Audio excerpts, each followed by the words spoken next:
ही से जीवन के हर पल का आनंद उठा लो। आज ही से मन की एक नई शांति पालो। समय आ गया बदलने का, समय आ गया कुछ करने का।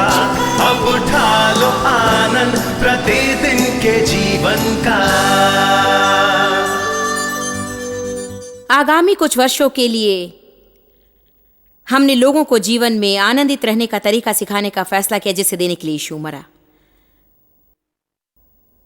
यूहन्ना 10:10 में बाइबल कहती, चोर चोरी करने, हत्या करने और नाश करने के लिए आता। यीशु ने कहा, मैं आया हूं कि वे जीवन पाएं और बहुतायत से पाएं, जब तक कि वो उमड़ ना पड़े। मैं नहीं जानती कि इसके प्रति आपके क्या विचार हैं, परंतु कई वर्ष पूर्व मैंने एहसास किया कि एक नया जन्म प्राप्त मसीह होते हुए भी मैं जीवन का आनंद नहीं ले रही थी। मैं अपने स्वर्ग जाने के पथ पर थी, पर सफर का आनंद नहीं ले रही थी। और शायद ऐसे बहुत से लोग हैं, अभी हम जब तक आनंदित रहते हैं, परंतु यीशु ने कुछ अलग ही अर्थ से इसे कहा था। मैं आया कि वे जीवन पाएं और बहुतायत से पाएं। जीवन का आनंद लेने का अर्थ ये नहीं कि हमेशा आपका काम होता रहे, कि आप वैभवता से जिए और कभी परीक्षाओं में ना पड़े।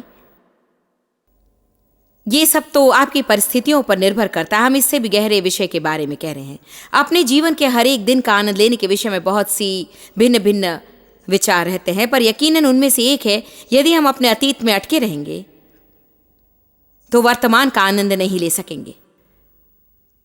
कई लोग मृत वस्तुओं के पीछे पड़े रहने के कारण अपने जीवन का आनंद नहीं ले पाते हैं। यीशु ने एक व्यक्ति से कहा, मरा मरे हुए को गाड़ने दो, तुम मेरे पीछे हो लो। जब मूसा मरा, परमेश्वर ने इस्राएलियों को उसके लिए 30 दिन शोक मनाने को कहा और फिर उन्हें अपने सफर को जारी रखना था। वास्तव में इसके लिए खास नियम है कि अतीत की घटनाओं के लिए कब तक शोक करना चाहिए। देखिए, हम सभी का एक अतीत है।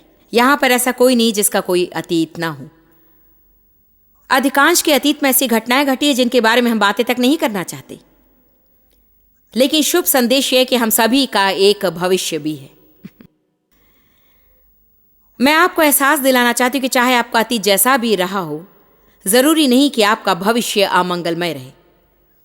मेरे ख्याल से अनेक लोग जिन्होंने बहुत से बुरे कर्म किए हैं और कई गलत फैसले किए हैं और सचमुच बहुत ही बिगड़े हुए हैं, उन लोगों के मन में शैतान किसी तरह से ये विचार रख देता है कि देखो, प्रभु शायद तुमसे प्रेम रखता है और शायद तुम स्वर्ग जाओगे, परंतु तुम बहुत बिगड़े हो और वास्तव में तुम कभी अच्छा जीवन नहीं जी सकोगे। मैं आपको याद दिलाना चाहती हूँ कि शैतान एक झूठा। इफिसियों 2:10 कहता है, हम परमेश्वर के बनाए हुए हैं, अर्थात हमारी मां के गर्भ में उसने अपने हाथों से सृजा है।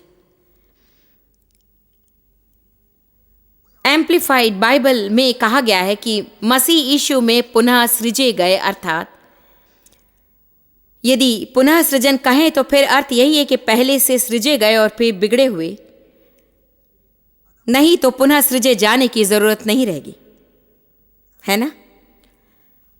यीशु के आने का यही उद्देश्य था कि वो यहां रहकर लोगों की गलतियों को सुधारे और उनका पुनः सृजन करे, क्योंकि लोगों में गलतियां करने की आदत रहती है। यिर्मयाह 18 में बाइबल कहती है कि कुम्हार को अपने बर्तनों को फिर से बनाना पड़ता है, क्योंकि उनका असली रूप बिगड़ जाता है। देखिए, हम सभी छेद वाले बिगड़े हुए बर्तन हैं। आमीन। छेद वाले बर्तन की एक खासियत यह है कि यदि मैं एक छेद वाले बर्तन के अंदर दिया रखकर उस पर ढक्कन लगा दूं, तो आप उसके छेद से उस रोशनी को देख सकेंगे। परमेश्वर छेद वाले बर्तनों को चुनता है और उसमें अपनी महिमा रखता है, क्योंकि हमारे जीवन में जो छेद हैं उनके द्वारा लोग प्रभु की महिमा को देख सकेंगे। आमीन। तो छेद वाला बर्तन होने के लिए खुद को शाबाशी दीजिए। अब मजाक के लिए अपने पड़ोसी को देखकर कहिए कि आप एक पुराने छेद वाले बर्तन हैं।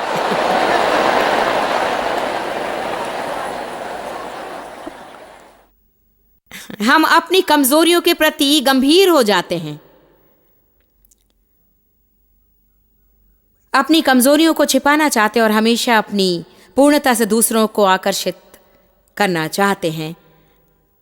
लेकिन हम सबका एक अतीत है और एक भविष्य भी है। हम सभी छेद वाले बर्तन हैं,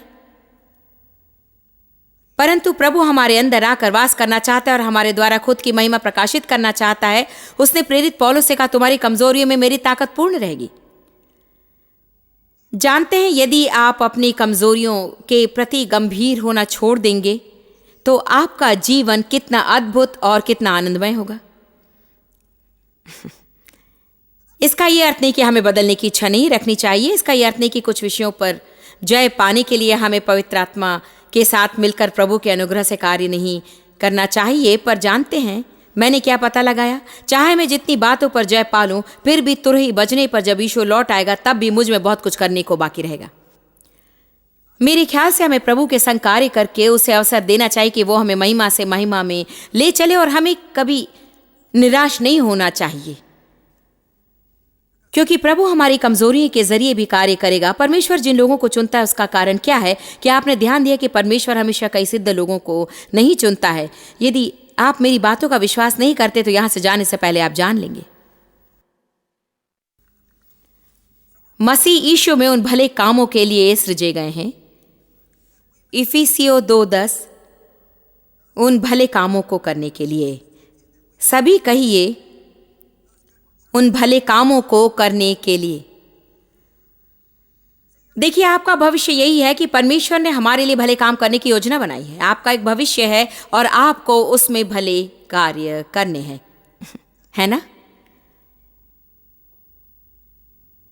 वचन 10, और मसीह यीशु में उन भले कामों के लिए सृजे गए हैं जिन्हें परमेश्वर ने पहले से हमारे करने के लिए तैयार किया है। कितनी अनोखी बात है। हालेलुया! कितना बढ़िया है कि पहले से ही हमारे करने के लिए तैयार किया गया है। तो यहां वो हमें बता रहा है कि वे लोग जो सृजे गए थे और बाद में किसी तरह से बिगड़ गए हैं, उनका पुनर्सृजन हुआ है। मसीह यीशु में नया जीवन पाने के कारण उनकी पुनर्रचना हुई है, नया आरंभ हुआ है और अभी भी उनके लिए बढ़िया जिंदगी बाकी है।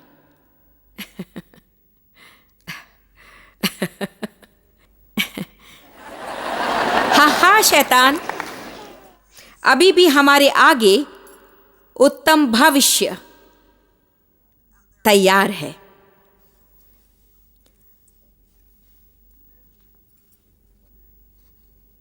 दूसरा कुरिन्थियों 5:17।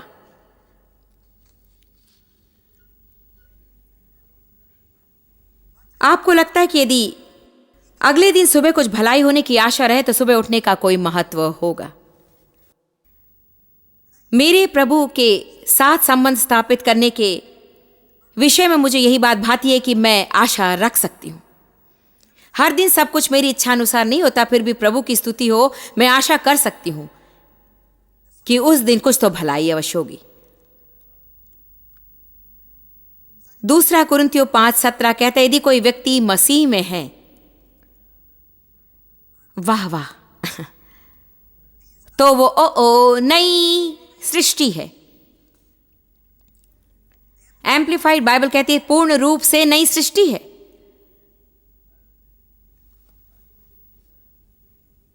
पुरानी बातें बीत गई हैं, सारी नैतिक और आध्यात्मिक बातें, देखो वे सब नई हो गई हैं।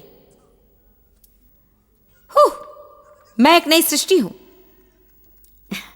समस्या यह है कि मसीह को अपना उद्धारकर्ता स्वीकार कर लेने के बाद, ये जानते हुए भी कि उसने आपके अंदर कुछ किया है और आप एक नई सृष्टि हैं और आप प्रगति करने की कोशिश करते हैं। आपके अतीत से कुछ पुराने लोग कभी ये नहीं मानते कि आप भी पूरी तरह से बदल गए हैं। आमीन। मसीह में आते ही आप सेवकाई आरंभ कर देते हैं। वचन 18 कहता है, सब बातें परमेश्वर की ओर से हैं, जिसने मसीह के द्वारा अपने साथ हमारा मेल मिलाप कर लिया है और मेल मिलाप की सेवा हमें सौंप दी है। एम्प्लीफाइड बाइबल कहती है कि वचन और कर्म के द्वारा, वचन और भले कर्म के द्वारा, वचन और कर्म द्वारा हम एक दूसरे के बीच मेल मिलाप कर सकें। हमने सब कुछ बिगाड़ दिया था, तब यीशु ने कहा मुझे तुम्हारी जरूरत है, मैं तुझ में काम करना चाहता हूं। उसके बाद तुम्हारे द्वारा मैं काम करूंगा, और जो कुछ मैं तुम्हारे द्वारा करूंगा वो किसी दूसरे पर असर करेगा, वो नई सृष्टि बन जाएंगे। फिर उनके द्वारा किसी और पर प्रभाव डालूंगा जिससे वे भी नई सृष्टि बन जाएंगे। हमें एक दूसरे पर सदा सकारात्मक प्रभाव डालते रहना चाहिए और हमें परमेश्वर की महिमा से संसार को प्रभावित करते रहना चाहिए। हमें पापियों से डरने की आवश्यकता नहीं है। यीशु पापियों के संग बैठकर भोजन किया करता था। एक संतुलन होता है। बाइबल हमें बताती है कि यदि एक विश्वासी जो दावा करता है कि वो मसीह में है, हर तरह के अनैतिक कार्य करता है, तो आपको उसके साथ भोजन भी नहीं करना चाहिए। हमें इस विषय में किसी प्रकार से अधिक मूर्खता या मूर्खता के साथ धार्मिक होने का ढोंग नहीं करना चाहिए, जैसे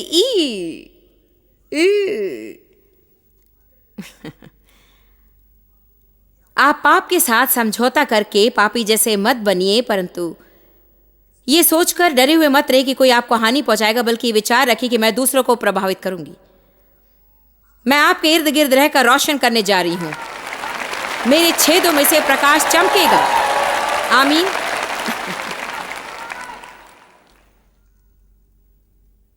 मैं तो एक पुराना छेद वाला बर्तन हूं जिसे प्रभु ने अपनी महिमा भरने के लिए चुना है।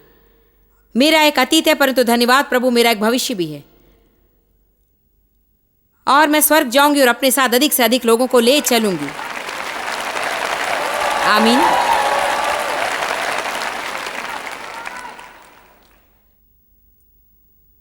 उसने हमें मेल मिलाप करने की सेवा सौंप दी है कि वचन और कर्म के द्वारा, वचन और कर्म, आप स्वयं कुछ किए बिना लोगों को उपदेश नहीं दे सकते।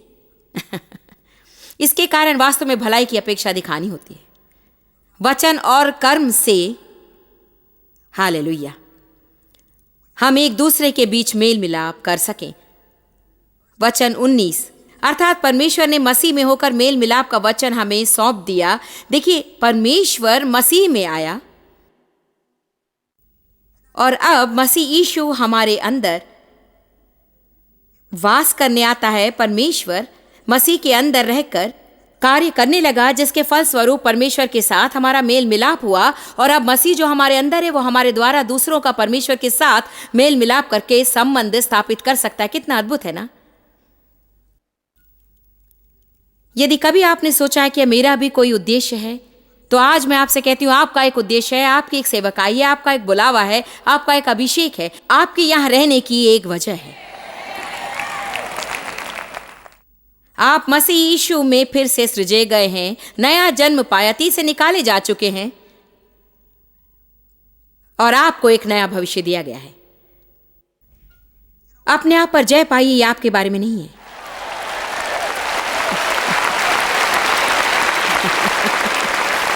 आमीन।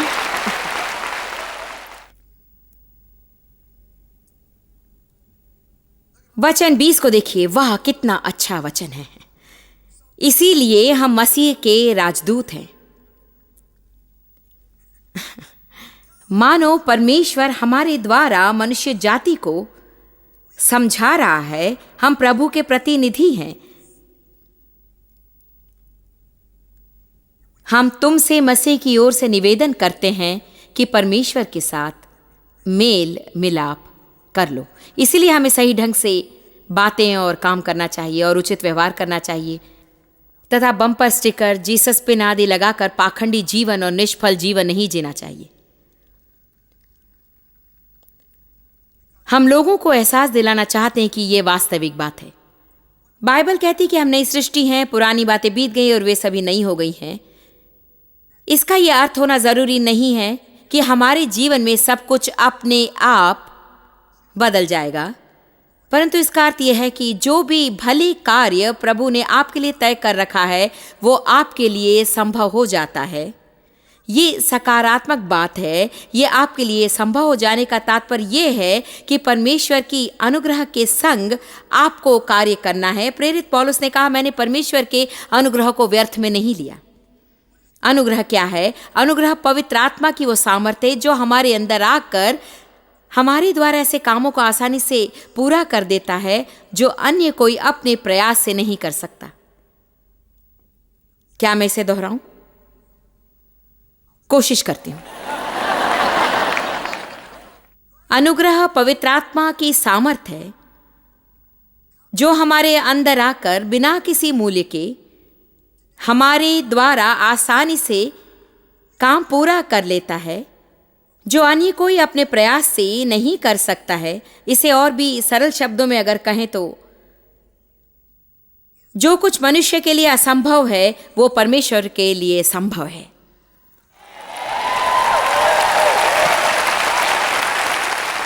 याद रहे कि यह संभव है। हम परमेश्वर के सहकर्मी हैं और हम दोनों का एक काम है। आप परमेश्वर का काम नहीं कर सकते और वो आपका काम नहीं करेगा। आमीन। सबसे मुख्य बात, वास्तव में सबसे प्रधान काम जिसके लिए हम जिम्मेदार हैं वो है विश्वास करना। हर एक बात जो प्रभु कहता है बिना प्रश्न किए उस पर विश्वास रखना। उसको समझने या उसकी जानकारी पाने की आवश्यकता नहीं। यदि प्रभु कहता है तो वही होगा और वैसा ही रहेगा। इसलिए यदि प्रभु कहता है कि अतीत को भूलकर एक नई सृष्टि बन सकती हूं और मेरा एक भविष्य है, तो मुझे फैसला कर लेना है कि चाहे कोई भी मुझसे कुछ भी कहे, चाहे मुझे जैसा भी लगे, चाहे वो जैसा भी नजर आए, मैं विश्वास करूंगी कि मेरा एक सुनहरा भविष्य है।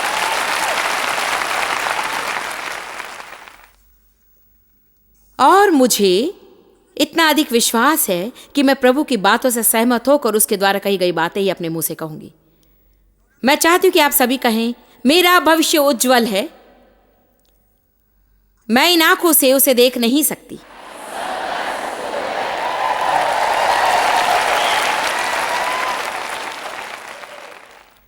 शायद आपने निकी क्रूज का नाम सुना होगा। क्या आप उसके बारे में जानते हैं? यदि आपने बहुत पहले उद्धार पाया हो तो आपने उसका प्रवचन सुना होगा। पर निकी एक बढ़िया प्रचारक हैं और मेरे ख्याल से उसकी सेवकाई से करोड़ों लोगों पर सकारात्मक प्रभाव पड़ा है। उसके अतीत के बारे में इंटरनेट के जरिए हमें जो जानकारी मिली है उसे मैं आपको पढ़कर सुनाती हूँ।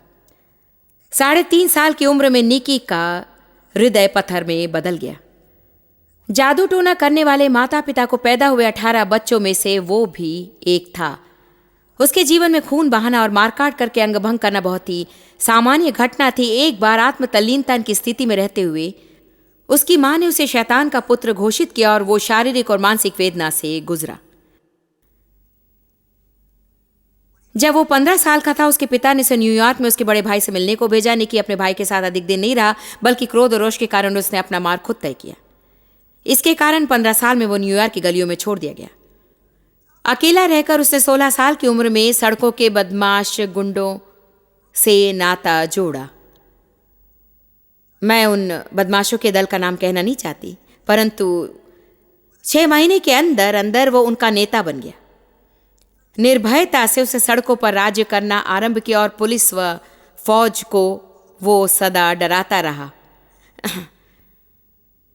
नशीले पदार्थ, शराब और अहिंसा के चक्र में खोकर उसके जीवन में एक भयानक मोड़ आया जब उसने अपने हाथों से अपने दल के एक सदस्य व अपने करीबी दोस्त की निर्दयता से हत्या कर दी।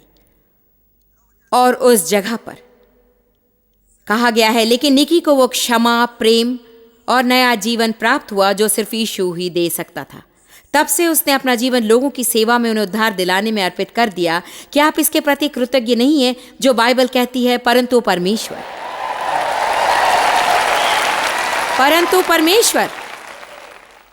बाइबल कहती है यूसुफ के भाई उससे नफरत करते थे, उससे घृणा करते थे, परंतु परमेश्वर उसके साथ था और जहां भी वो गया परमेश्वर की करुणा उस पर थी। यदि परमेश्वर आपके पक्ष में रहे तो इससे कोई फर्क नहीं पड़ता कि कौन आपके विरुद्ध है। आमीन। इब्रानियों में नई शुरुआत के बारे में कई बढ़िया वचन हैं, और ये भी कि हमारे पाप और कर्ज कैसे दूर हुए। यशायाह 43 में एक अनोखा वचन है जो कहता है, बीती हुई घटनाओं का स्मरण मत करो, उसके बारे में मत सोचो, देखो मैं एक नई बात करता हूं। यिर्मयाह 29:11 में कहा गया है, जो कल्पनाएं मैं तुम्हारे विषय करता हूं उन्हें मैं जानता हूं, वे हानि की नहीं वरन कुशल ही की हैं, और अंत में तुम्हारी आशा पूरी करूंगा। यह यहोवा की वाणी है। कितना बढ़िया है ना, जो कल्पनाएं मैं तुम्हारे विषय करता हूं उन्हें मैं जानता हूं। कोई दूसरा आपके विनाश की कल्पनाएं करेगा, पर परमेश्वर कहता है, जो कल्पनाएं मैं तुम्हारे विषय करता हूं तुम्हारी कुशलता के लिए उसे मैं जानता हूं। कुछ साल पहले मैंने एक वचन पढ़ा था जिससे मैं बहुत ही अधिक प्रभावित हुई।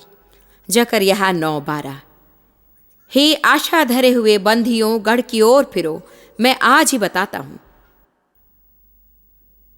कि मैं तुमको बदले में दूना सुख दूंगा। वाह!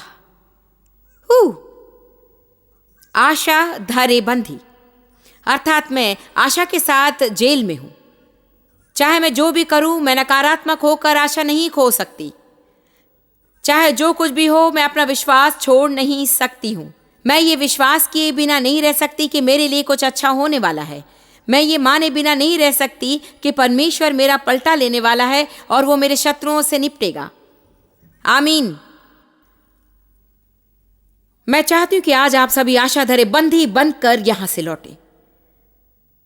शैतान चाहता है कि हम आशा खो दें, पर परमेश्वर कहता है, यदि तुम आशा रखोगे, यदि तुम आशा के बंधी बने रहोगे, यदि तुम आशा नहीं खोगे, तो चाहे शैतान तुमसे जो कुछ भी छीन ले, चाहे तुम्हारा जीवन जितना भी बिगड़ा हुआ क्यों न रहे, मैं अपनी असली योजना के अनुसार तुम्हें दूना सुख दूंगा। चलिए जोर से कहिए हालेलुया।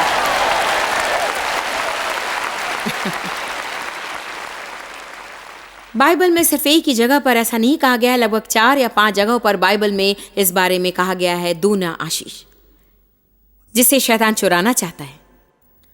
एक जगह ऐसा भी जहां कहा गया, यदि चोर पकड़ा जाए तो उसे 7 गुना वापस लौटाना पड़ेगा।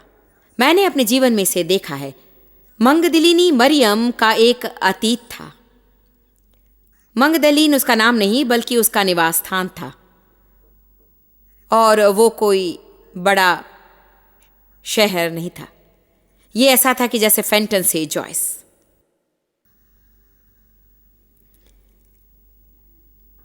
किसी ने भी उसका नाम नहीं सुना था, वो उतना प्रचलित नहीं था। शायद मरियम ने ही उसे पहचान दिलाई।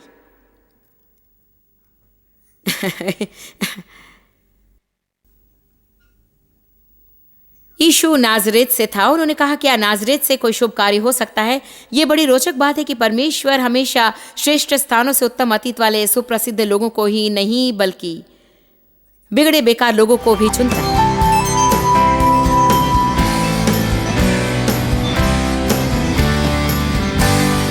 हम सबका एक अतीत है। हम सभी के विषय में कुछ बातें हैं जो शायद कोई नहीं जानता, परंतु यदि हम अवसर दें तो प्रभु हमारे अतीत को दूसरों के लिए सहायकमंद बना देगा। आपका विनाश दूसरों के विकास योग्य बने। आपके बिगड़े रूप को लेकर प्रभु को चमत्कार करने दीजिए। आप जितना जानते हैं उससे भी अधिक आप हमारे लिए जॉयस मेयर मिनिस्ट्रीज एशिया में महत्वपूर्ण है। हम आपकी सराहना करते हैं। आप सौभाग्यों का धन्यवाद देते हैं कि इस संसार भर की सेवकाई को आप सफल कर रहे हैं। एक साथ हम भूखों को भोजन, गरीबों को कपड़े दे रहे हैं और पूरे संसार में सुसमाचार प्रचार कर रहे हैं। हमसे आज ही संपर्क करें या लॉग करें jmmindia.org। अपने प्रार्थना निवेदन भेजें, हमारे स्रोत के विषय जानें, जॉयस की सभाओं के विषय जानें, और जैसे हम पूरे संसार में मसीह के प्रेम को बांटते हैं तो आप हमारे साथ सहभागी हो जाएं।